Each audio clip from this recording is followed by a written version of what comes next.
Hey guys, welcome back to Ultimate S&S. So today we're coming out here, we're going to be cutting some of our okra. As you can see, it's been a couple days since I got out here and these pods are just growing like wildfire. But sometimes if you miss a day or two, these things will get way up in size, as you can see here. So as you can see, that okra has gotten, it's about 8 foot tall, the plants are now, and we're starting to get those other branches branching off, which is going to give you quite a bit more of your fruit or your vegetable, whatever you want to call it, guys. But it's going to give you more production when you start getting those extra branches. And the best way to do that is just let it grow out. I know a lot of people come in and they top them to get that branching early, but you want to make sure that that plant has several areas or nodes to be able to branch off of. So here's what we end up picking out today. As you can see, it's quite a bit of okra. So what I do with this stuff is I just cut it up. You know, you can cut it lengthwise if you want to. I prefer to just cut it horizontally and make little chips out of it. And I had been taking and breading that stuff up and frying it up. But I got to think, so what's a better way to do that where, say, a diabetic can't really have a lot of that breading on there? So I started actually recently just taking butter and sauteing this down into a pan until it is caramelized. For those who don't know what that is, you're just cooking it till it starts to turn a golden brown color on its own.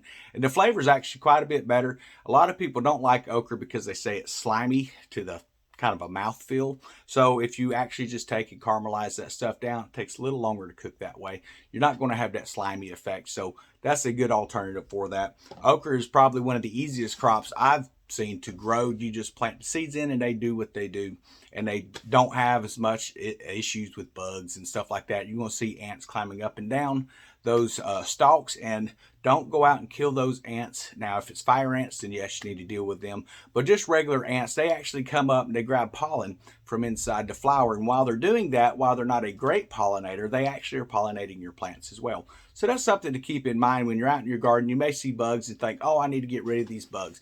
Well, understand when it gets into what they call the summer dearth, which is what we're approaching, you're not going to have bees coming out to these flowers as often. They're going to look for larger fields. They're not going to fly into your garden to just grab just a little bit of stuff. Now, if you are the only garden around, then yes, the bees will automatically come over there. But if you're taking and you're killing all of your insects inside your garden, you're actually harming a lot of natural pollinators. So that's something to think about. I know on this channel and many other channels, we talk about trying to conserve your bees to a point where you're not using any kind of chemicals, and don't be really using diatomaceous earth during the bloom because that can kill your bees as well. But just look at what you've got. Most of the time, if you're getting squash beetles, I haven't noticed them on my okra plants at all, so I don't think that's going to be an issue. When you plan your gardens out, you're going to have to plant a garden or two before you can kind of determine what's going to grow and when it's going to grow best, which is what I've been doing here. And okra, from what that's going to be my summer crops. Corn, that's going to be a great summer crop as well. When you start looking at tomato plants in this area here, if you're in these really hot zones, you're going to really have a struggle keeping those tomato plants alive just from the sheer heat, even in the shade down here right now. So we had done some videos where we were showing where we were getting a second planting of the tomato plants in. Unfortunately, most of those have died. We've got two that look like they're kind of struggling along, and it's definitely heat related on that. And with our cucumber plants, they seem to be coming in good. But same issue we face with a lot of our squash and zucchini is because of the heat, you're not really getting those female blooms. Now, I did notice a few female blooms out there, and I noticed a small cucumber. Well, I say small, it's probably about this size, which is too small for me to get. It's some sort of a new style I'm trying. They're a smooth cucumber to get about 12 to 15 inches long, and they're supposed to be about 3 inches in diameter. So that's more like what you'll see in the store rather than the white spine variety we had grown out here during the early springtime. So we're just going to have to keep an eye, see how that stuff works out. But I know that this fall, after we get out of our tropical storm seasons down here, which is where we're going to be coming into excessive rains, high winds, you don't want a lot of really tall crops coming in at that time. My corn out there is probably about 4 foot tall, so I've got about probably another month before that stuff is ready. By that time, hopefully, depending on what the weather's doing, we're going to be able to get that corn in out of the garden before our major hurricanes start hitting in September and October area. So it's going to be pretty close, but I wanted to go ahead and try it anyway because I wanted to get some more feed corn back. Now, I say feed corn, I'll be honest with you, all the corn that grew out there, we ended up just eating it, and we would just take the stuff and just throw the extracts to the chickens, the cobs that had bugs or something in it.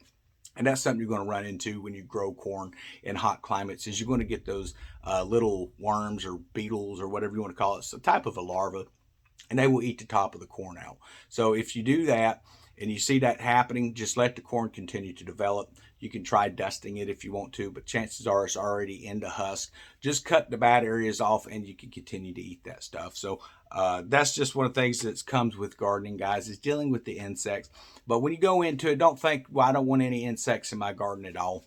You're going to need something in there to pollinate. And that's even true of greenhouses. So a lot of people do a greenhouse and they close it up, but they don't have anything in there to pollinate. And unless you're using a self-pollinating plant, and not all garden varieties have that option, you're going to need to either hand pollinate or find a way to move some pollinators in there that's maybe not bees where you're getting stung, but a great option for that would be butterflies and things like that, raising them up and then turning them loose in your garden. And you're going to have a complete cycle of doing that. Now, you can actually find those online to have these little science kits for kids, and you can get butterflies and stuff. They're going to help pollinate as well. They're not as great of a pollinator as a bee. Maybe you want to move a beehive in there or something like that. Then you got to run into the risk of, are you allergic to your bees? Do you want to be wearing bee suits while you're in your greenhouse?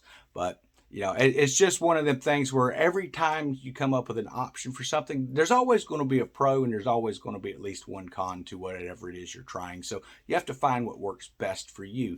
Now, the purpose of these videos is to show you that, yeah, man, during the summertime, you can continue to grow as much food as you want down here in this area of Florida. This is northern Florida.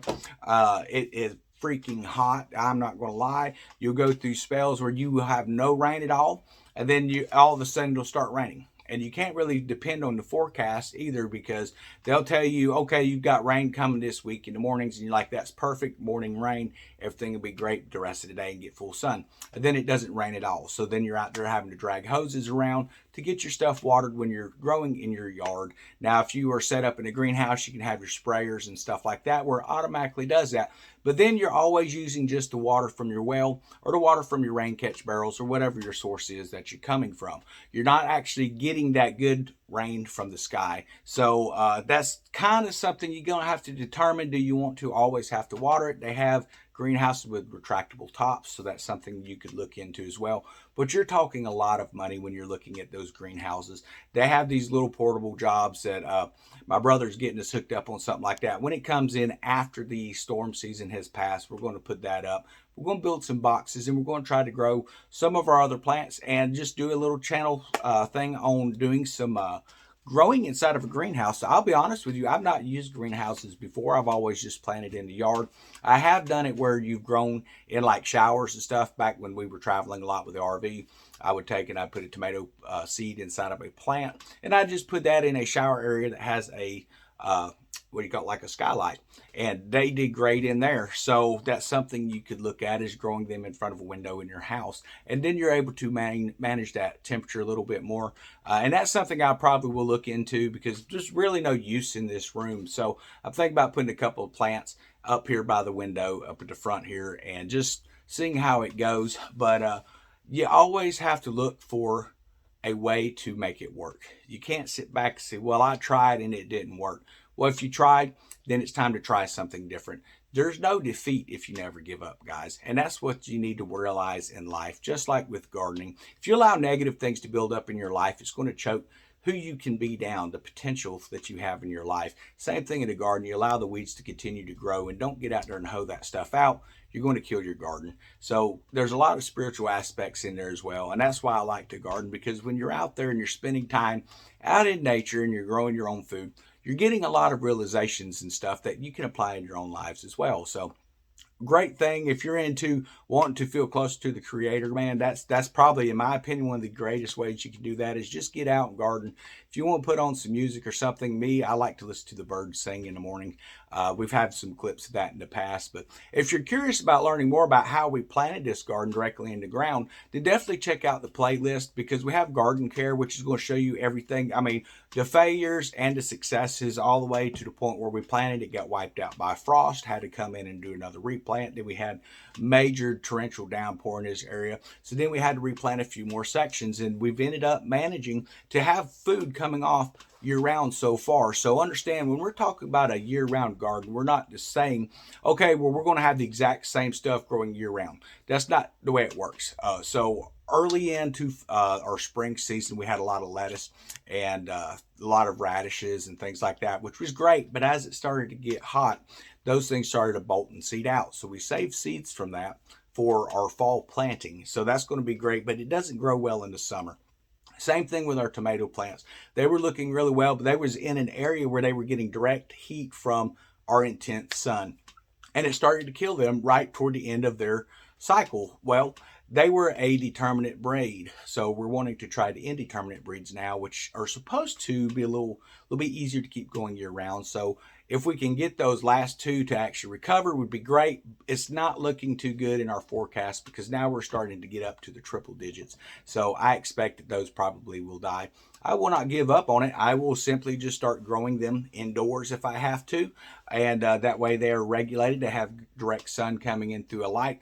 But it's not so daggum hot that it's killing them. Now, when it comes to tomato plants, do you need a pollinator? Well, I'm going to say no, because every tomato plant I ever grew inside, I've never had any kind of bees or anything. I haven't had to hand pollinate. So I'm guessing that most of those are self-pollinating now. Do they produce as much as outdoors? No, absolutely not, because you're growing in a planter versus the ground. So the roots, unless you have a very large planter, the roots are going to be kind of restricted in there and you can't get root bound. So you're going to have to up pot if you want to keep that thing growing the entire time. And it's easily to do. But yeah, I hope everyone's having a great day. If you're sitting there and you're trying to determine whether or not you should start prepping, the answer is yes. The answer to that question is get as much food as you can. You want to go out and you want to buy food that's already canned would be my suggestion to you. If you're growing gardens and you're just now starting to get your crops in, because we have viewers from all over the world and all over this country as well, and their cycles are a little different than ours. So while I was planting and I was actually pulling stuff out of the garden, a lot of these people were still like on a 2-week wait before they could even get their seeds in the ground. So it's great to hear about different states and how their growing seasons are. Now down here in Florida, we have a rather long one, except for the fact of the heat. You have to find a way to deal with this heat. So that could be something, if you've got some kind of a greenhouse, maybe you buy one of those portable air conditioning units or something, or just put some fans in would be my recommendation. And you can run those off of solar banks that run off of a solar panel. Very easy to do, very cheap to do. You can even buy an entire kit on Amazon, guys. I'm not posting up links and stuff like that much anymore. The reason for that is the amount of time it takes to go and get all these links and put it up, then no one even uses them. So if you're stuff you're interested in, Google it, check Amazon. Usually it's pretty pricey. But when you look at Amazon, also go to Walmart.com. As much as I'm not a real big Walmart fan, it usually is a little cheaper. And you can usually order that stuff online and it be delivered right to your house with no shipping cost using their site. So that's one of the options I've been looking into more here lately. So, but again, guys, get as much food as you can. Be prepping, be getting prepared. With storm seasons coming in down here, that means there's going to be storm seasons moving your way as well. All it takes is lightning storms. All it takes in the wintertime is snowstorms. And if you can't get out of your house in those times to get food and you're not prepared, you're going to have some serious issues. Florida just released their little statement about we're coming into storm season and people need to be getting at least 7 days of food set back. That's for a emergency.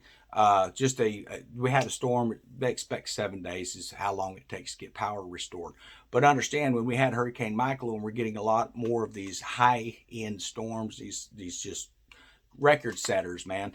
We're getting more of that, and we was actually down here for 2 weeks, no power at all. After we left the area when they had cleared the roads off to leave, it was another almost 2 weeks before the power and the water had been restored in the area where we were staying at. So you're looking at a month. Do you have a way to hold yourself over that long if you get snowed in or you get caught in one of these storms, or a wildfire comes and they're burning around your areas, but they're not at your house, but you have no evacuation route? Do you have a way to continue to survive, or are you just basically going to sit there and starve to death? Those are things you need to worry about.